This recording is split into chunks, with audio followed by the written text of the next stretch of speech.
Hey, welcome back to the Unbelievable Podcast. I'm BJ Reidell, back here with my guy, Drew Mahowald. And today, well, we have reached the home stretch of the NFL season, and your Minnesota Vikings playoff hopes have dwindled down to not a whole lot. Yeah. It's somewhere in that 15 to 25% range. I don't have the number in front of me, but it's very low. Coming off of a loss against the Rams, another one-score loss for your Minnesota Vikings as they tried to kick a field goal quickly at the end of the game in order to bring that game to a one-score position and then go for the onside kick. They did not get the onside kick. Shocker. And the Vikings lost. So 30-23 that final. Rams beat the Vikings at US Bank Stadium. And now the Vikings are in a position where they need to win out, essentially. That's basically... And that's get a bunch basically of it. help. And get some help. Yeah, they will need a little bit of help. Obviously, the Miami Dolphins gave them a little bit of help. Not going to help them in terms of conference record because, of course, the Miami Dolphins are in the AFC. But beating the New Orleans Saints essentially puts them in a difficult position as well. The Philadelphia Eagles are now the team to watch. If you are a fan of scoreboard watching, or if you're a red zone guy, Philadelphia is your team to watch here for your Minnesota Vikings. They need to lose one of the next two games. So we'll go into some of that stuff.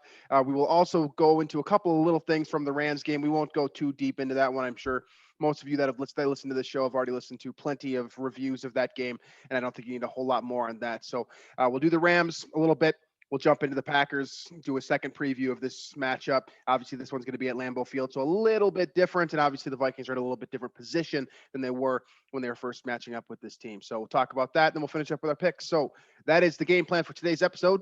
Let's jump right into it here. So I already gave you the brief, of course. The Vikings lost. No reason to dwell on that. That's just kind of it is what it is. We kind of saw, I think a lot of us kind of assumed that was going to happen with Dalvin Cook being out. Kirk Cousins, of course, having the rib injury, which apparently didn't even affect him. But there's a lot of things to suggest the Vikings were going to lose that game. That came to fruition. Now, what we like to do here is not dwell on the scoreboard, but more take things away from the game that might result in changes moving forward, right?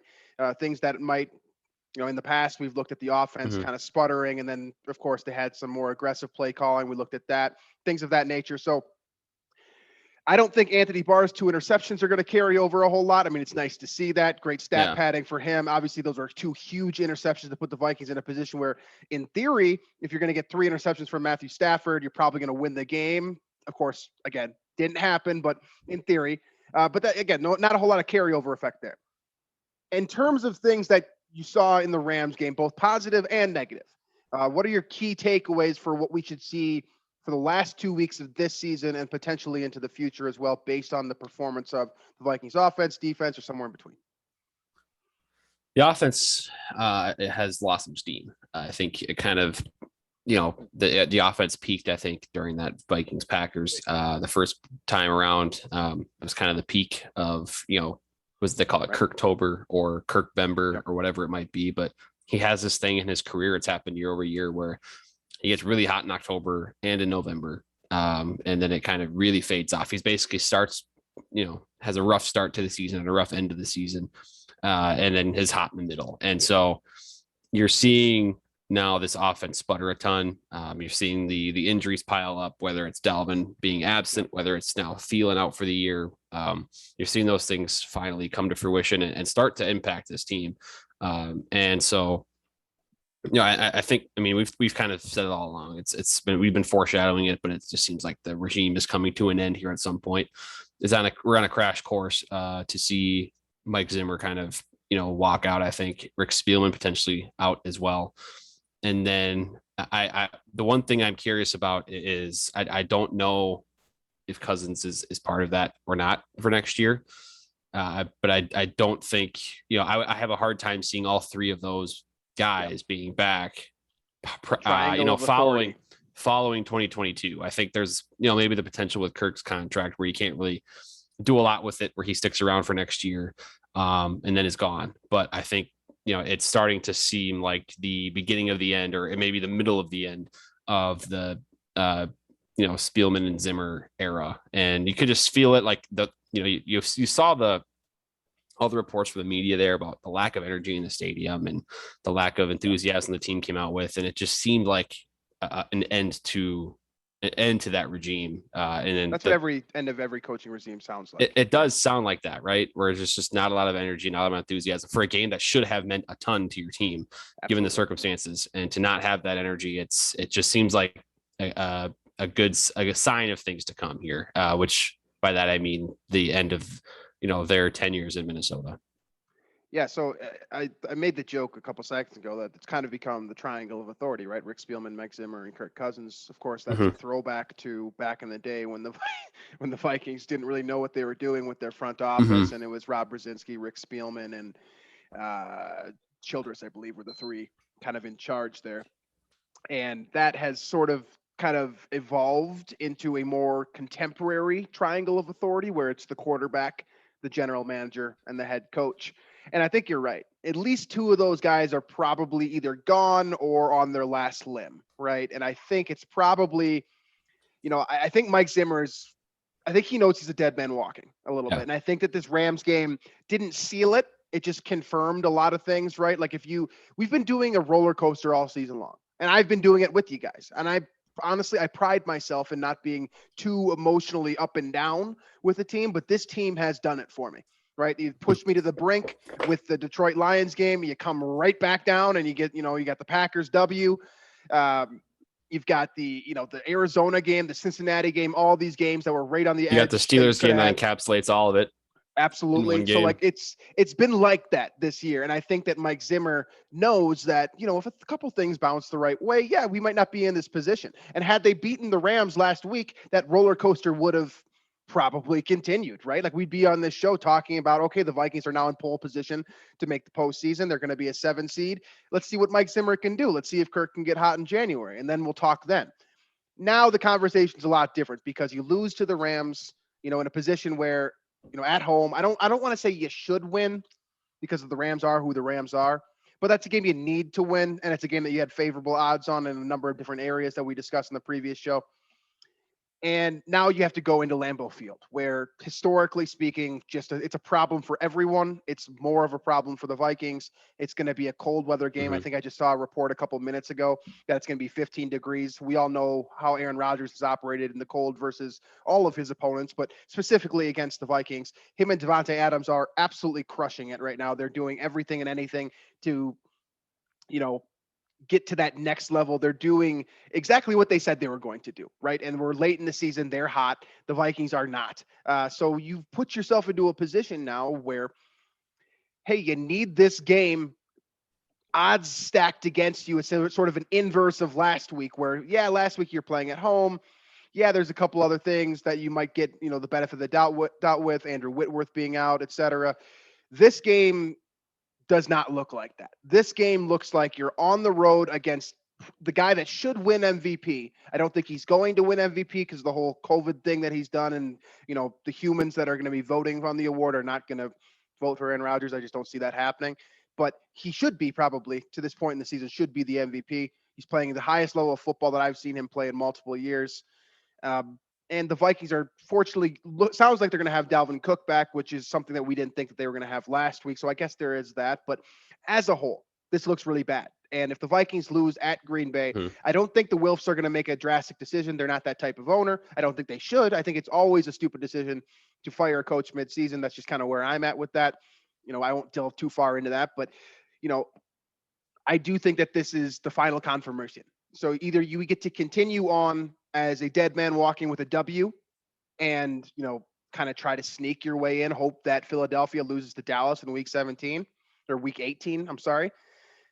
Or, you lose this game and you basically kind of like slump to the finish line against the Chicago Bears next week. It feels like it seems like every coach, I guess not every coach, but a lot of head coaches have that game. That's kind of the nail in the coffin game. And I can't tell quite if that is the Rams game or if that's happening this Sunday against the Packers. Because this seems like a fitting spot for, the Vikings to finally snap that skid of close game. What is it, like 14 games in a row or 13 games in a row that have been decided by a touchdown or less. And so it seems like a fitting spot to snap that, and the Packers come in and roll them because they are rolling right now. Meanwhile, the Vikings are sputtering quite a bit on both sides of the ball. I mean, Stafford gifted him a couple of turnovers in that game, and he was not good.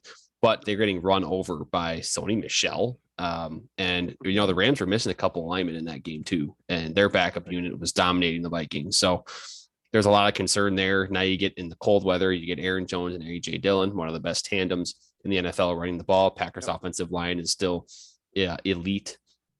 I see the Packers having their way in this game quite a bit here. And I am fearful that this could turn ugly because I think the Vikings, there's that aura, that feeling, that vibe that things are coming to an end. And that it's, I don't want to say the phrase checked out, but it does seem like a little bit of that is going on with this team right now. Well, they definitely spoke to that a little bit in the locker room this weekend, right? They did, yeah. Weekend. And Jefferson, noted it, and the media was asking about it, and they weren't hiding from it, which I think is a good thing to kind of acknowledge it. But obviously it's too little, too late because of where the team's at. And again, I think ultimately, we can talk about this Rams game or this Packers game, however the results are. But I just think ultimately giving up game-winning drives to Cooper Rush and Jared Goff the way they did is what is going to lose Mike Zimmer his job. That's what it's going to be, because you stop those two guys from scoring touchdowns on those drives, and which in those circumstances they needed touchdowns. They couldn't sell field goals. They need to get to the end zone, and you let them do that when you shouldn't be. I mean, come on. The way that he, a soft candy defense, I don't want to get too far into that, but that is what is going to cost him his job. And that's been clearly a weakness for him during his time as head coach, for all the genius blitz schemes he's come up with on third downs, for all the, the motivational tactics he's used, and the culture changing that he's done for the Vikings over the past 7 years. That's been awesome. Just for whatever reason, that end of game, end of half defense that he employs, giving up a ton of points week after week. And then you see it kind of finally bite him and ultimately cost him his job. I think that's the sad part, I think, to me. Yeah. I mean, I don't think that anyone looks at a mid-season game and they're like, all right, nail in the coffin. We did chat about those things a little bit where we were like, after the Lions game. I mean, yeah. And I think that was, we're seeing, now I think we're seeing kind of those things that we had said, validate themselves. The point is that if you lose a game horrifically in the middle of the season, you still have the opportunity to redeem yourself, right? So it's like, yeah, we can look back now and be like, all right, yeah, that was probably the nail in the coffin because of what we have seen. So, that has happened since that point in time. You look at like Miami, for example, would have been really easy to put the nail in Brian Flores' coffin. 2 months ago, but he had time to redeem himself, and miraculously the Dolphins have done that, right? Like it's I don't think anyone expected that. I think that a lot of people were ready to fire Brian Flores a few months ago, and things have changed, or fire Tua or whoever you want to get rid of in that scenario, right? They had the opportunity to change with time.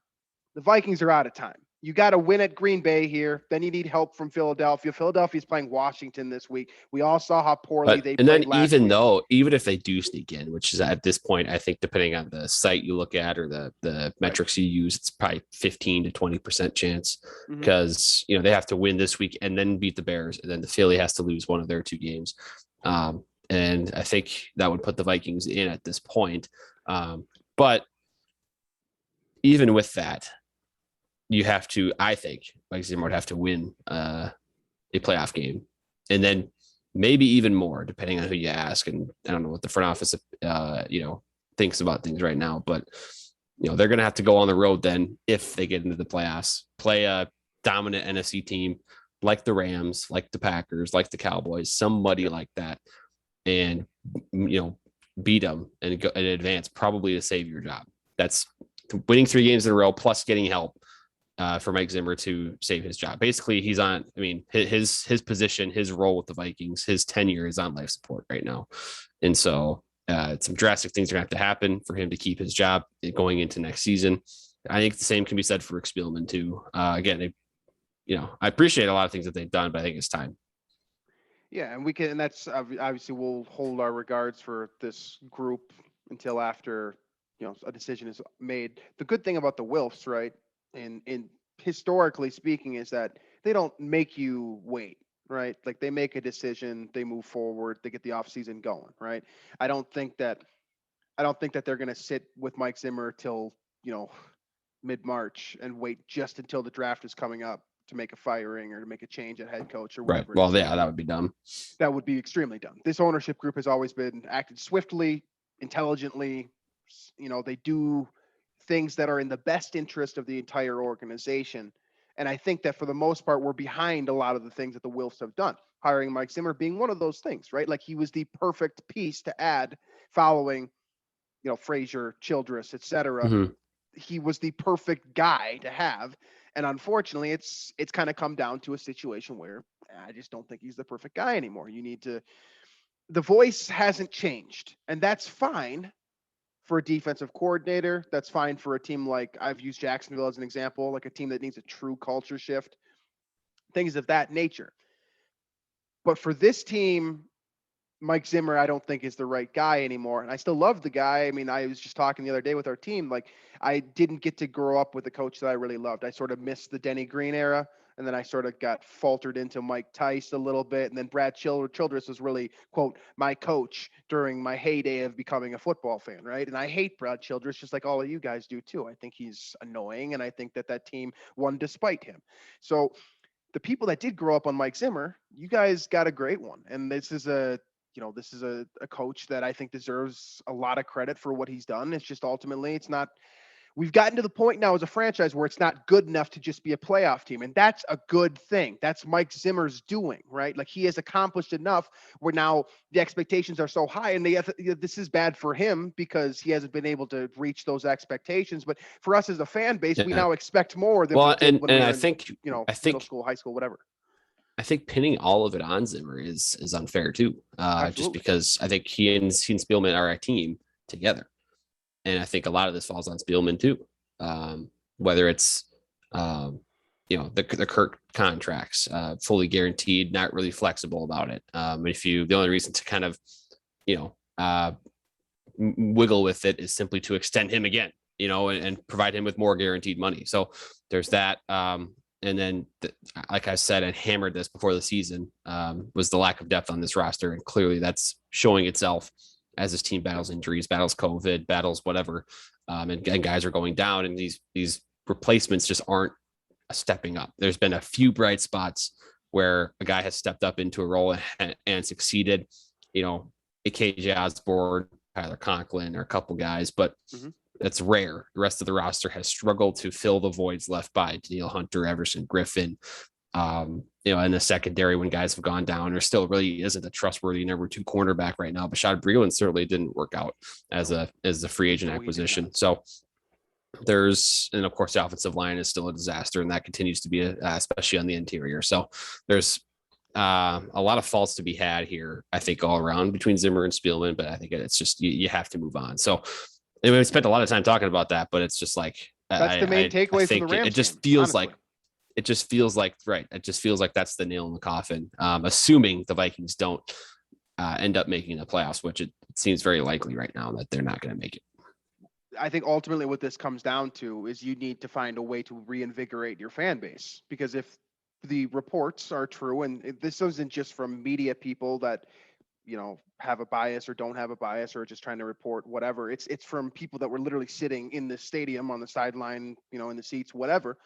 Everyone sort of felt what was going on, and everyone was calling it a quote Christmas hangover.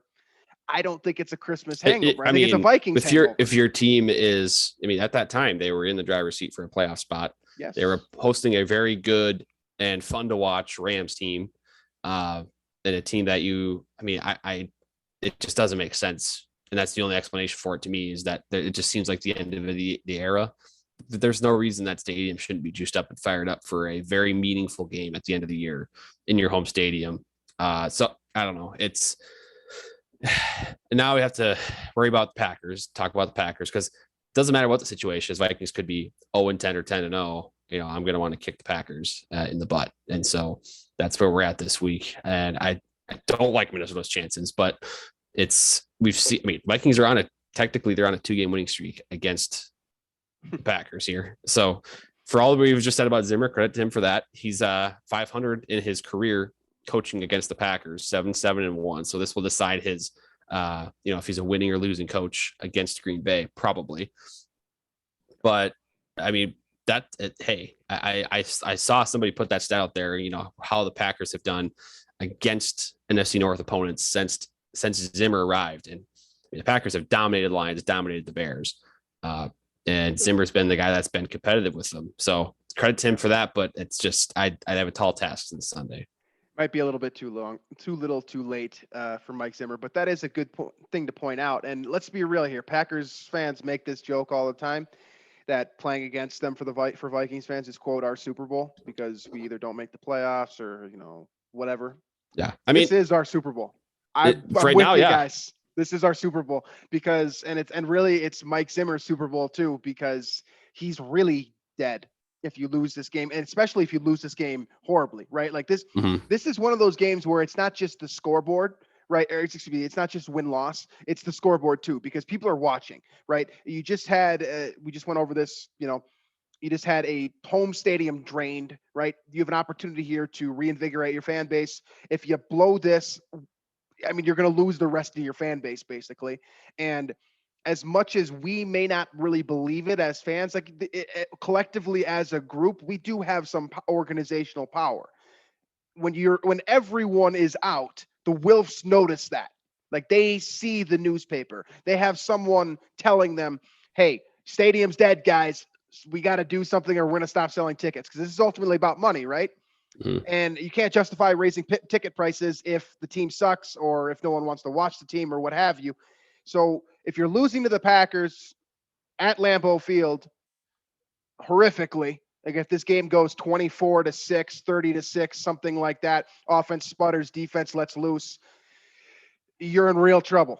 And there are some things, like you mentioned, right? Mike Zimmer's historically been very good at confusing Aaron Rodgers, relatively speaking. I mean, there's not many coaches that can say that. There's not many coaches, period, who have a winning record against Aaron Rodgers, especially with the number of games that Zimmer has gone up against him, head coaching the quarterback, of course. And you do have that opportunity here to kind of, this is something that Mike Zimmer could tell his next interview, right? Like, I beat Aaron Rodgers 8 times in 16 chances, and I tied once. So technically, I've got a winning percentage against a future Hall of Famer that has had okay organizational support and solid playmakers around him. I mean, this is something that he could add to his resume, right? It's an opportunity. It's also an opportunity for Kirk Cousins to get back to 500. I know that narrative is just going to get more and more fun the longer that he's in Minnesota. Yeah. And he, of course, being that there's an extra game this season, Kirk Cousins has an opportunity to get over 500 heading into the postseason if things go the way that we all as Vikings fans hope they do. Unfortunately, like I said before, I think Rodgers is playing the best football of maybe his entire career at this moment. If not the best, not far behind, the MVP caliber seasons or MVP voted seasons that he's had in the past. This is a tough task. And you mentioned the duo of Aaron Jones and A.J. Dillon as well. In cold weather, I can't imagine what that's like trying to tackle A.J. Dillon specifically, with those huge thighs that he's got and the way that he runs the football. A lot of things don't look good, specifically because the Vikings can't stop the run in good conditions inside a dome against Sony Michel, as you noted before. Now you got to stop A.J. Dillon in bad conditions that favor the rushing attack in an away stadium when you can't get your signals in. Yeah. It just doesn't sound good on paper. And generally speaking, when things don't sound good on paper, like you got to hope for some sort of miracle. Yeah. The Vikings got a miracle last week for Matthew Stafford playing, I think, his worst game of the year. Oh, yeah, comfortably. It has to be. Comfortably. They didn't win anyways. So I find that if you're going to pick the Vikings this week, you don't have much room to stand on. The one thing the Vikings could hope for, and it doesn't look like this will be the case, but the Vikings won at Lambeau last year thanks to some screwy weather. It was like 30-mile-an-hour winds, couldn't really throw the ball down the field. That kind of limited the Packers. And also the Viking, I think Kirk threw like 14 passes in that game in total. I think he was like 10 for 14. Someone can check me on that. And then Dalvin just ran wild. That it's not happening this week. At least I think the weather forecast is going to be cold. I don't think anything is forecasted for wind or precipitation. So it's going to be not a friendly environment for the Vikings, who like to use speed offensively, make the big plays with Jefferson.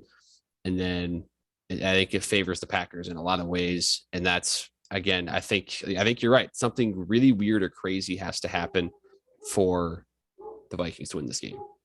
So a couple things that the Vikings do have in their favor, right? If you're looking on the optimistic side here, that's, we try to give both sides of the coin. Packers offensive line is basically makeshift right now. I know that the Vikings can basically say the same thing about the defensive line, so it's kind of null, but you do have a rookie in there. You don't have David Bakhtiari. I don't know the status of Billy Turner, but that's been up and down all season long. You've got a chance to get some pressure, right? And then, of course, you force Aaron Rodgers out of the pocket, let him throw it downfield that way, but that's neither here nor there. You do have, in theory, some level of an advantage or some level of continuity with your defensive line because these guys have been playing together now for several weeks without Everson Griffin and Danielle Hunter. Hopefully you get, the best of DJ Wanham. He's basically just been okay. He's really good at sacking the quarterback when no one's in front of him. I'll give him that, but this is an opportunity for him. And, in your secondary, Patrick Peterson hasn't been bad, so I guess if you want to bracket Davante Adams, which it's not really a matter of want, it's really a matter of need, really. You do have the guys to do that with Patrick Peterson overhead, pressing up the line of scrimmage, and Harrison Smith or, an alternate safety, whoever it may be, I don't know. But you do have the players to, quote, take out their best player if you want to. It didn't really work for Baltimore. Even though they had 3 guys over Davante Adams. It didn't really work for Cleveland last week. And I know that they weren't doubling up, but they were able to kind of mitigate some damage. And Davante Adams had a very good game anyways. I don't think that there's a way to truly stop Adams, but we saw last week the Vikings were in the game despite allowing 100 yards to Cooper Kupp. You could, in theory, use the same justification this week as well, right? If you can hold Davante Adams to 90 yards and a touchdown, maybe you've got a shot, but that shot hinges on stopping the run. I don't have an answer for that because Michael Pierce has not been good. Delvin Tomlinson has not been good. I mean, the 2 ends have not set the edge well all season long. It's just a really, really tall task, and I have a really hard time finding anything that is positive that doesn't also have a, quote, negative side to it as well, speaking specifically about the defensive line. I don't know, man. I don't see it. Yeah, it's going to require Mike Zimmer to be, one of those Mike Zimmer games. When it's it's third down or on third downs, and he is just all over Green Bay, all over Rodgers. Rodgers has no idea what's going on. Those types of games, because personnel wise, I don't think the Vikings could stack up on either side of the ball. And I really think, and I said this before, I think I said this about the Niners game, which actually ended up being true. I said that would be the first one that they'd lost by more than 7. It was 8. But I think this is the game the Packers can break that streak, and this is going to be a bloodbath, I think. I really do. I have very little faith in the Vikings to keep this one even close. I would be taking the Packers on the spread. I think it's 6 or 6.5 right now. I think they're going to win by more than that. In addition to everything that we've said for the defensive side of the ball for the Vikings and the offensive side of the Packers ball, you also have Jair Alexander returning this week. I believe he was activated a couple days ago as of this recording. And if he plays and is able to contain Jefferson the way Ramsey did for basically 2.5 or 3 quarters, I don't see, then you're relying on Osborne, Conklin, and then maybe Dalvin out of the backfield as your pass catchers. Not thrilled about that. So, yeah. You look at specifically the way that the Rams covered Jefferson last week too. I believe there's only 3 targets into Ramsey's coverage specifically. I know Jefferson went over 100 yards, and Vikings fans want to cling to that. But most of that was not on Ramsey. Exactly. And I'm pretty sure, I don't know how he'll be used in his return to the lineup, but Jair Alexander has generally been a traveling corner, a guy that will move outside and inside with the receiver. I don't think that you get that same benefit that you got with the way that the Rams were playing defensively last week. I think that instead of, quote, being in that, that outside coverage, I think they call it a star cornerback in Los Angeles. You're not going to get that from Green Bay if they use Jair Alexander the way that I've seen them use them in the past. You're going to get him to travel. So for something to watch, I guess. We're all going to watch this football game no matter what we think is going to happen, right? For something to watch, I mean, you do get another matchup between a premier cornerback and Justin Jefferson, which is, in theory, could be a lot of fun. It's also a cold weather game, so you can kind of get a gauge on what Jefferson looks like in the cold. He's going to be, if he stays in Minnesota long term, and we all hope he does. I know there have been reports out there that he's kind of slowly inching his way out of Minnesota. I don't necessarily believe that. I think it's really hard to make that claim when this guy is leading the NFL history in yards through his first 2 seasons. I think he's probably pretty happy about that. I know you want to win too, but in terms of your personal stats, your targets, your touches, your impact on the football team, I don't think he has a reason to be unhappy outside of the fact that the Vikings are not going to the postseason this year, barring some type of miracle, some level of, a lot of things having to go right, I suppose. But you do get an opportunity to see what this guy's really made of. I mean, the Vikings are going to play cold weather games in the future. Justin Jefferson is going to be a big piece of that. He's become the superstar on this team for a couple of different reasons. First of all, Dalvin Cook can't stay on the field. Second of all, Kirk is this is a little bit polarizing, but I think he's basically unlikable, especially at this point in his Vikings tenure. It makes it really easy for Jefferson to stand out when he's killing it as a receiver, and also has a very likable, fun personality and a ton of swag that just oozes out of him. So you do get the opportunity to see that one-on-one matchup. That's something that could be fun. And if the Vikings win that matchup, by the way, they'll have a good opportunity in theory, because that's kind of neutralizing what Devontae Adams is doing on the other side. If you're going to get the same performance out of Jefferson, he can go step for step. I know they're not on the same side of the ball, but if you can get that type of give you the same performance, effect, but then that still requires then Kirk to distribute the ball a la Rodgers would outside of those targets. It requires the Vikings to run the ball as well as the Packers would on their side of the ball, which I don't see happening. You have Dalvin Cook, but you have, what potentially could be Dakota Dozier starting on the offensive line. So there's just so much going against the Vikings in this game. And so, I mean, well, here's what it feels like here. I'll end the discussion with some good vibes here. Good. It feels, you remember the Sunday night game? It actually was week 16. So the second last game of the year of 2010, which turned into a Tuesday night game because it was in Philly during that snowstorm. Going into the game, it feels like that. There was no reason the Vikings should have won that game. I think Joe Webb's first career start. Philly was, I think, vying for a 2 seed at that point. Matt Asiata. And they were moving the football. And then I think the Vikings ended up winning. Joe Webb had scored a touchdown. I mean, it was great. And so that's the one optimism you have is football's weird. And sometimes teams come back. They punched the Eagles in the mouth that game. So I'll leave you with that optimism. But I with that said, I do not like Minnesota's chances. Yeah, football is weird. And really, this entire season has been a perfect encapsulation of that point. And specifically the pick that you made last week, by the way, Houston over the Los Angeles Chargers. I mean, that happened. That wasn't supposed to happen, right? Like, Davis Mills actually looks awesome. Like, did the Vikings pick Mond over Mills? I think they did. I think it was one pick before. I want to say the Vikings picked Mond, one pick before Davis Mills. That might be wrong, and now the Vikings are adding Kyle Sloter instead of trusting Mond as their backup. So, yeah. I don't know. It's been a weird year, man, and I'm with you. I think ultimately, this is the apex. This is your. But this is a tangent, but that is why you spend a 3rd round pick on a quarterback, because if he's pressed into action, maybe he looks good, and now the Texans can see what he is as a starting quarterback for a year, But anyway, let's get to some picks. I'm sick of talking about this game, so I already know what's going to happen. So yeah, and I think that's a good way to put a pin in this one and get into specifically our picks. I think we know which way both of us are leaning on this one. I think we're both going Green Bay pretty confidently in that direction. Yes. We don't normally do this, but what would you say for a score? You think that? I know that you've already said that you think that this is going to be the first game where the Vikings lose by more than one score. So what's the score going to look like then? I'll go Packers 31, Vikings 16.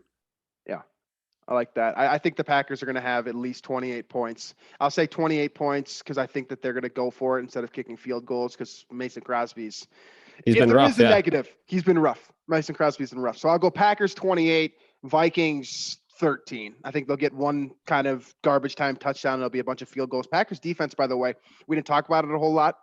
They've been really good. They're better than they've ever been, at least during the Rodgers tenure, probably dating back to the Super Bowl team, I think, which was in Russell Douglas keeps intercepting passes after he was polarizing interceptions at that. A fringe roster player 2 years ago. I think he was the guy that got torched like 4 times in that Vikings Eagles game in 2019 by Diggs. This is him, carrying the Packers defense now, which we should even know. The Packers keep winning games very close. Like they're still in very close games, but the Vikings are also falling apart right now. So I have a strong feeling the Packers run away with this one. Yeah, we're both taking the Packers. I'm with you, though. Baker Mayfield did throw 3 interceptions last week, and the Packers only won by 2 points. So if you want to, there's my way to end this thing on an optimistic note. Hey, the Packers have been playing everyone close. Basically, they're a 2-point conversion away from losing at Baltimore. So Yep.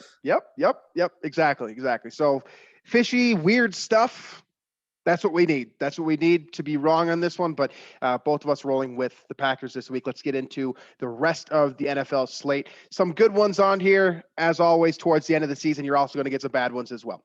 We'll start off with what's probably going to be a bad one. That is the Atlanta Falcons facing the Buffalo Bills in Buffalo. Bills. Yeah, I don't think we need to talk about that a whole lot. The Falcons playing a good team. I think the Falcons are like minus 150 point differential against teams above 500 or something stupid like that this year. They're gonna add on top of that here. Bills by a lot. Yeah, I would also go Bills by a lot as well. By the way, this is our money line week, so we will have somewhere mixed into our picks here. Money line picks for each of us. We will make note of that. All right, next one here is the New York Giants at the Chicago Bears. Again, these two teams are a little bit more evenly matched in terms of skill level on the current roster, but it's going to be another poor football game. I don't expect anyone to choose to watch this one outside of being. Is Daniel Jones back? No, he's out for the rest of the year. Is he out for the year? Okay. It's probably Mike Glennon because of what Jake Fromm did last week. So a revenge game? I will be not picking the Giants. I'll pick the Bears. It's weird to say, but I think the Bears have 3 quarterbacks that are better than anybody the Giants would play on Sunday. And I think I can very confidently say that. Yeah, by the way, Nick Foles got another win last week when he wasn't supposed to. I don't know. Hey, credit to Nagy for going for 2 at the end there. Credit to him. Yeah, I mean, at this point, he's also. I mean, why not, right? Yeah, why not? I'm going Chicago as well. It's hard to. I know the Giants have already said that they're going to retain Joe Judge. I think that's the wrong decision. This team looks terrible. Oh, yeah. So bad. Get rid of him for sure. Yeah. So Chicago all the way for both of us. All right. Next one here is my money line pick. This is the Kansas City at Cincinnati Bengals game. I was going to say Bungles, but I'm not Chris Berman. So, this is the type of game here where it's going to be really good on paper, right? You've got Joe Burrow coming off of, his best performance ever, maybe. I know he has a couple of mega games at LSU, but you're putting up 500 yards on. I know it's a defense that doesn't really have a whole lot, but pretty impressive showing from Burrow. Cincinnati's moving. They get an opportunity to win their division this week. On the other side here, you've got Patrick Mahomes who's rolling. Kansas City also rolling. I'm taking Cincinnati on the money line here strictly because there's not a whole lot of great money line picks this week, but I think that Cincinnati has an opportunity here to show the world that they're for real. Yeah, that's a bold play for an underdog. Underdog money line. It's pretty bold to go against KC, especially they've won now 10 in a row. I know earlier this year I kind of said like I'll never pick against the Chiefs, and then they looked really bad for a while. But now they found it. I am picking the Chiefs in this game confidently. They are rolling. They are destroying teams. Defense is humming. And I think Mahomes has sort of settled in now to not being the superhero quarterback, but instead just kind of, taking the short throw when it's there. I think Reed is helping him out, and Bieniemy are helping him out too, falling into that role because they know they can trust the defense as well. So I'm going to take the Chiefs. Yeah, they will get Travis Kelce back this week, almost certainly. He was in COVID protocol last week, of course. Tyreek Hill was in COVID protocol last week and then disappeared on the field, as he typically does once or twice a year. But Chiefs didn't care. They had Byron Pringle. No, that's the thing. They can use Byron Pringle and Mecole Hardman and Darrell Williams and Clyde Edwards-Helaire, and they can put up a 30 spot on you, and you're down 30-0 before you even know it. So, yep. All right, I'm still rolling with Cincinnati, but I would not bet that. I would probably take, the spread if you're going to take Cincinnati. But I'm taking Cincinnati with my money line pick. So there's that. All right, next one here. Miami at Tennessee. We already touched on Miami a little bit. They are rolling. They've also played basically no one. I think someone did a That's list the of point I was going to quarterbacks. come up. Yeah. So it's here. I have it with me. It's Cool. Davis Mills, then Lamar Jackson on that Thursday night where they blitzed the crap out of him and he had no answer. But then it was Zach Wilson, Cam Newton. I think it was Cam Newton with the Panthers. Mhm. Then it was Glennon. Then it was Zach Wilson. Then it was Ian Book. So basically 7 of their 8 wins or 6 of their 7 wins during that stretch have been against guys that probably shouldn't start. Davis Mills is probably the best one that they've played. And so I'm going to go with Tennessee. I think Tennessee will roll in this one, to be honest with you.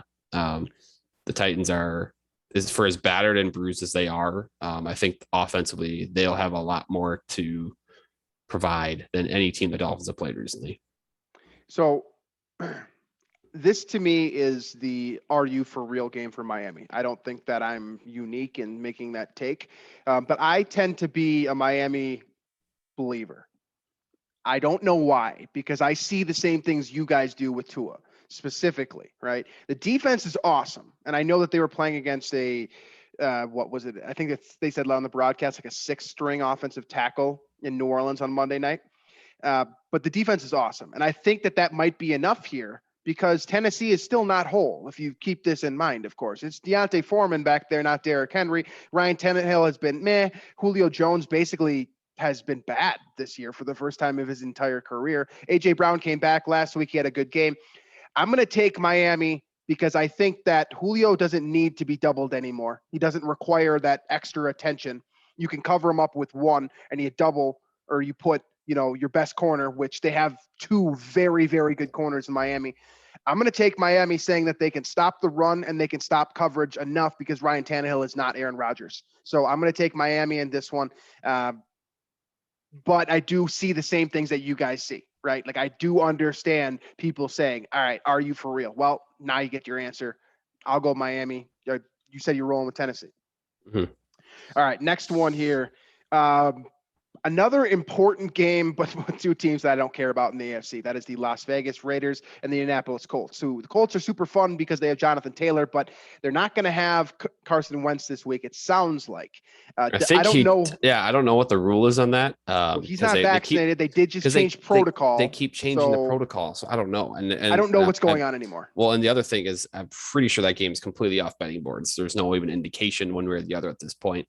Mm-hmm. If he'll be back or not.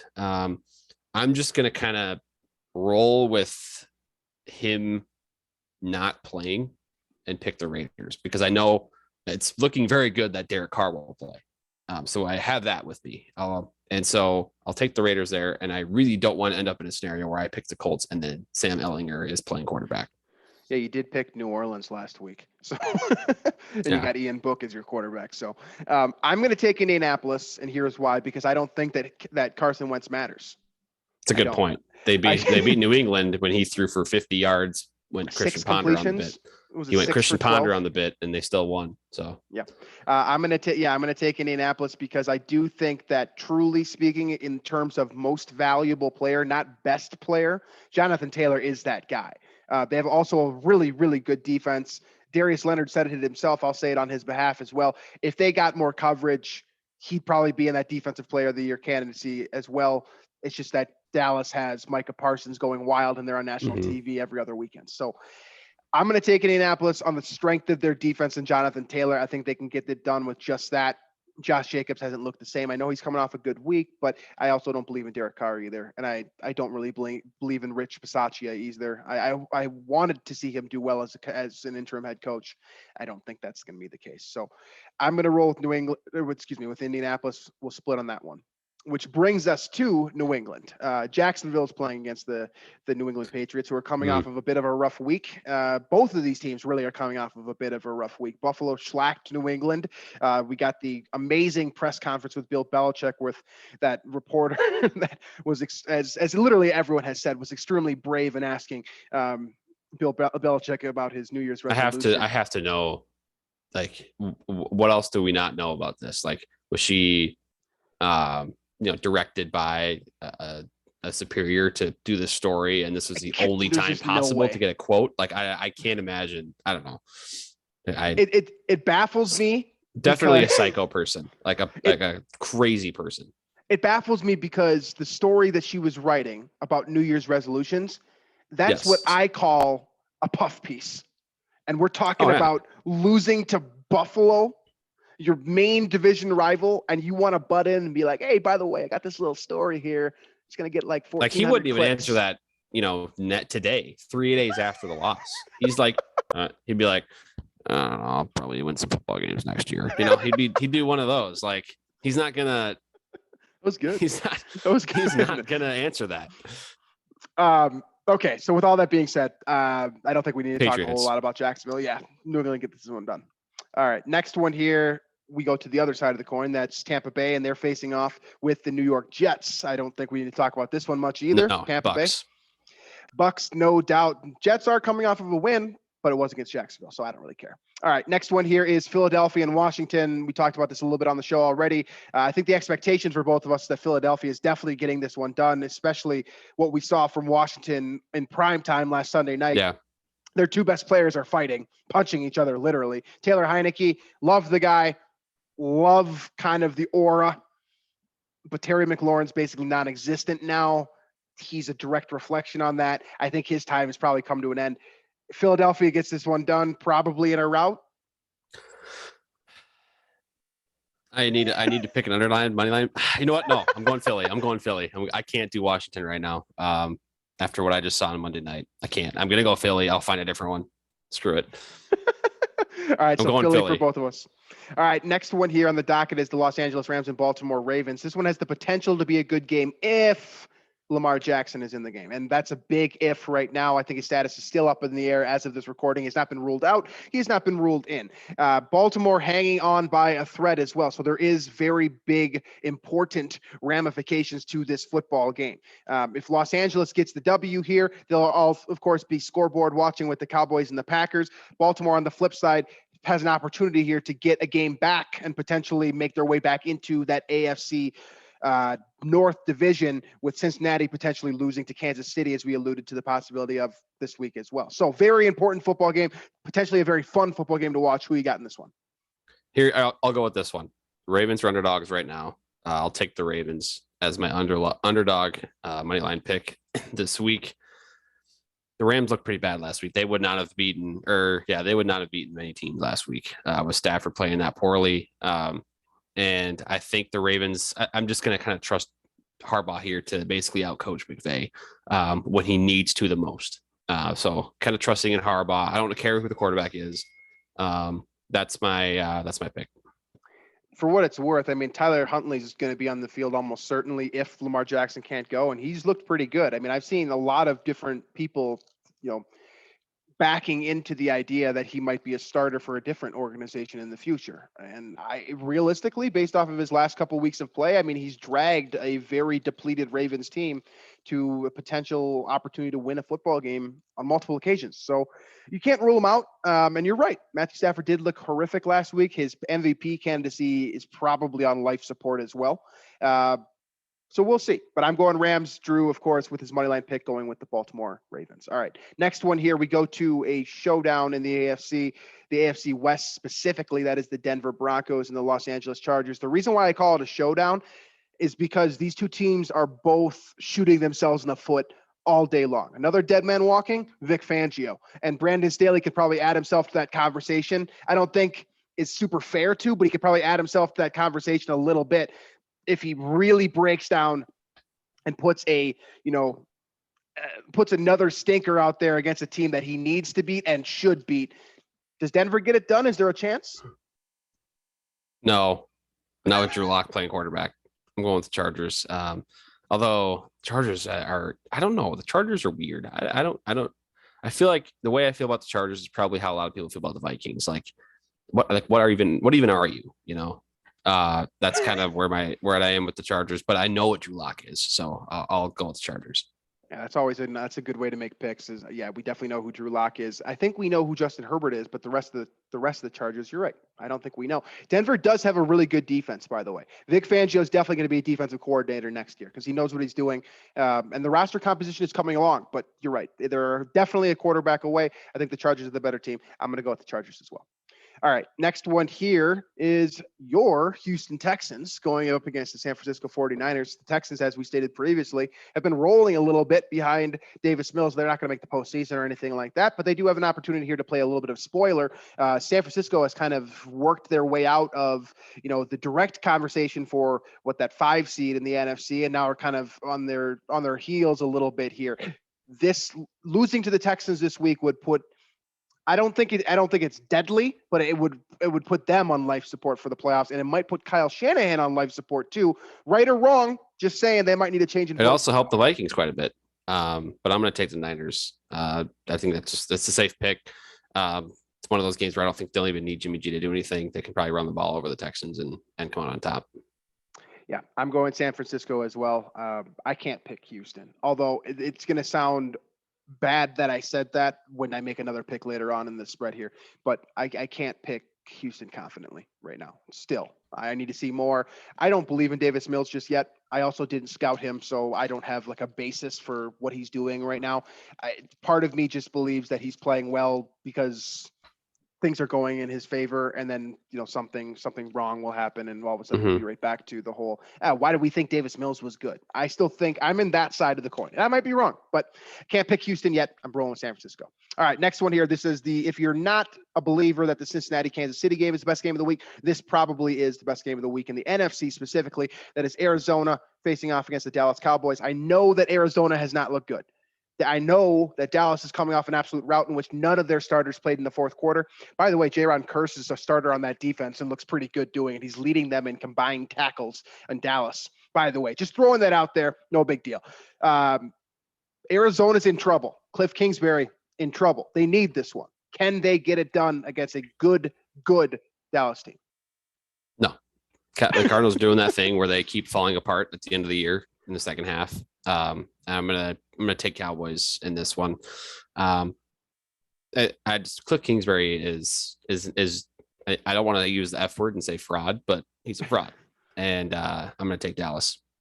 Yeah, this season, the way that this thing is going, I know that they're still going to make the playoffs somehow, some way. It might be like a 6 or 7 seed for Arizona, but this season might be the greatest indictment on Cliff Kingsbury and by proxy Kyler Murray as well, because they have really faded. It's not like they don't even resemble anywhere close to what they were middle of this year when everyone thought they were the team to beat. They have completely fallen apart. Kingsbury's stuff, his juice, just appears to not work for a full 16 games. Maybe he needs a guy also zips up his quarter zip jacket all the way to the top. And I notice it every single time they show him on camera, and it bothers me. Literally, like it's all the way. It's like it's all the way. It's like it's choking him. Yeah. Look I'm for not it a next fashion time. guy, but like I'm not the right guy to come to with your fashion advice. Just wear a long sleeve shirt if you want a crew neck. Like wear one of those. Sure. It looks bad. It looks bad on pretty much everyone, and he's a good-looking guy too, like one of the best of all time, really. And if you can't make a zip look good by buttoning it all the way up, no one should be doing that. I'm with you on that. That's dumb. All right, Dallas for both of us, no doubt. Next one here is Carolina and New Orleans. This one has the potential to be absolutely awful every way around. New Orleans needs this one. Carolina, they are morale low, to say the least. If you saw Cameron Newton's press conference last week, who do you got in this? I'm going Saints just because the Panthers. I don't know. I'm going with the Saints. I'm assuming Ian Book. It's not going to be in Book. It's going to be Taysom Hill. He just before we started recording this show. Then I'm going with the Saints comfortably. Protocol. The Panthers are, I don't know what they are, but they're not a football team. Saints are going to win. Yeah, Matt Rule's breaking out Jay-Z quotes now. Not good. Not good. I'm going New Orleans. I would have taken him probably with Ian Book, to be honest with you. But Taysom Hill did come off. He is probably the best guy to play behind a depleted offensive line, just in terms of sheer playmaking ability. Yeah. I don't know how much he can get done, but I think it's enough to get past Carolina. So I'll take New Orleans here as well. All right, home stretch of our picks here. This is another potential rough one, and that is Detroit and Seattle. Now, this one is worth talking about, because both of these teams suck. They're really bad. Detroit Detroit just doesn't have the talent. I think they're well coached. I really do believe that. I know that Dan Campbell's a bit of a weird guy, but I think that they buy what he's selling. So I think they're well coached. They seem to know who they are, right? They maximize the best of their abilities. I don't want to say every week because they put up a couple stinkers, but basically every week they're out there fighting and they have a chance down the stretch, at least in the third quarter every week. So I'm going to take Detroit, and I think this is Pete Carroll's nail in the coffin. I think Detroit is going to take out both Mike Zimmer and Pete Carroll in the same year. I like that. I'm going to go with Seattle, but I like that. I like that. I mean, they've been doing it, and Seattle is, they're very. You're right about Seattle. They're structurally similar to the Vikings, especially with the way Wilson's playing, as opposed to being the god that he was. Yeah, no, you're right. A couple months ago. So, all right, we'll split on that one. Fair split, by the way. And then the last one here, Cleveland and Pittsburgh. This is your Monday Night Football game. Basically unwatchable Gross. if you're not a Browns fan, Pittsburgh fan, or you don't have Nick Chubb or I don't know who you'd have on the Deontay Johnson on the Steelers. Pretty much unwatchable. Who you got in this one? This is literally a toss-up. I'll go Pittsburgh because they're at home, but I don't like it. Yeah, I believe it's a toss-up as well. The only reason I'm taking Cleveland because I like them more. I just hate Pittsburgh, and I think that I don't know why Ben Roethlisberger is still playing. No, I don't. I just don't get it. Like he looks terrible. Like well, if you ask Steelers fans earlier in the year, they were like it was you look at what Steelers fans said earlier in the year. It's like, oh, you're being disrespectful. He's fine. Blah blah blah. And that tune has definitely changed since then. Yep. He should be done, and heck of a career, 100%. Hall of Fame career, 2 rings, some incredible moments, but it's just not working. Yep. And this would typically be the last game of the season. This is weird, by the way. We're making picks in week 17, knowing full well that we'll be making picks again next week. That's a little bit strange. But where we stand now, I'm at 147 and 92. Drew is at 139 and 100. Last week, Drew went 12-4 on the heels of a couple of really nice picks, actually, specifically that one that I was talking about earlier with the Houston one. And I went 10-6. So that's where we stand here through 16 weeks of picks. We got the week 17 in the box now. Is there anything that we did not touch on? I know we covered a lot of ground, especially with the coaching. We didn't touch as much on the intricacies of these last 2 matchups, or excuse me, the Packers matchup and the last matchup against the Rams. Is there anything that we missed here that you wanted to touch on before we get out of here? Not really. It's just, I guess we should probably discuss Madden. Let's give a tribute, because like that was like, again, I played Madden, the video game, a ton, and I don't remember him too much as a broadcaster, probably a little bit before my peak interest in football. But just to see like what everybody says about him, the ultimate influencer of football, I think what Joe Buck called him, it seems like, you don't see that very often where a guy is universally regarded as the most influential person in a given realm or department or sport or field, whatever it might be. So you try to imagine the sport of football, the NFL as a league, and you don't go very far without thinking of or mentioning John Madden's name. So that's I think it's worth mentioning. And I haven't seen that documentary yet, but I really want to. That's on my short list of things to do here coming up. Yep. That's replaying or becomes available widely. It came out on Christmas, of course, so I think a lot of us probably missed it. I did as well. That comes out on the 3rd of January, by the way. So if you are also interested in watching that Madden documentary, that's when it becomes available. I will be watching that. A couple of things here. I've seen a lot of people. You just mentioned the influence that John Madden had. He covered so many bases, right? And I'll give you guys a little bit of an insight into just my life as a human being outside of being a football fan. I also love video games. I'm obsessed with video games. I played old school video games. I have a large collection of everything from 64, Super Nintendo, etc. It's my second thing, right? Other than football.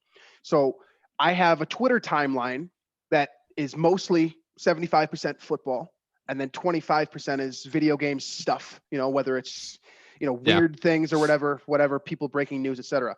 It's the first time that I've seen a football figure unite football fans and video game fans. It's shocking, the crossover that this guy had. And I've also seen a lot of people specifically attribute their fandom to football to the Madden video game. I'm one of those people, for sure. I did not grow up a mega football fan. My dad was not a football fan. My mom was not a football fan. I had no reason to like the Vikings. Yeah, I had a principal in middle school who loved the Vikings, but who cares, right? The reason I love football now is because I love doing fantasy drafts on Madden 2006. That's what got me into playing football. Drafting guys like Chad Jackson. I know no one even remembers that name, but you think about like the players and the names you learned, the skills that you learned about football. Like you learned about Reggie Wayne's route running from playing Madden if you weren't a Colts fan or you didn't live in Indianapolis, right? If you're a Vikings fan and you're focused on the NFC North, you learned all kinds of stuff about guys that you had no business knowing anything about. And that's why I fell in love with football, is because all of a sudden I'm making these amazing Vikings teams. I'm trading quarterbacks. I'm getting rid of Tavares Jackson and I'm bringing in Drew Brees or whoever the hell it was at the time that was super fun to play with. Michael Vick, of course. I played Madden 04 as well. That changed my life. It's weird to say, but like that changed my perception on, video games, football in general.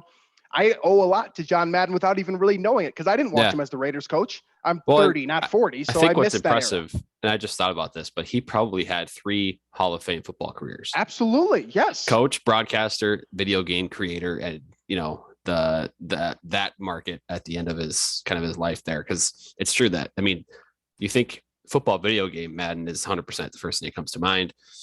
Yep. And then you think broadcaster, color analyst for sure. John Madden is probably the first one that comes to mind. If you look at historic over the history of the league. And then I think he's the winningest or the most successful head coach with 100 wins in the history of NFL. Highest winning percentage. Bill Belichick, by the way, I saw the stat on Twitter. I can't remember who said it, but Bill Belichick would need 132 consecutive victories to match Madden's winning percentage. And we all think of Belichick as the clear-cut best head coach of all time. Well, I know that Madden only coached for 10 years. I know that 9 of those years were 14-game seasons, but the impact that he had on the game, the impact he had on his players. He won a Super Bowl as well. He's got that ring. The thing in the booth, right? You think of the combination that he had in the booth. The Randy Moss game, by the way, where he's calling the Cowboys Randy Moss game, where Moss had 3 touchdowns on 3 catches and 163 yards or whatever it was. There's so many things that go back to John. He also Madden. did a lot in terms of making Thanksgiving and football, synonymous with each other. Yes. Like that's, I don't think that was a national phenomenon in 1982. There was maybe had a game or two. I think it was probably the Dallas and Detroit game. I would imagine the third Thanksgiving game that we have now can largely be attributed to Madden and the way he talked up, turkey legs and everything on the broadcast. So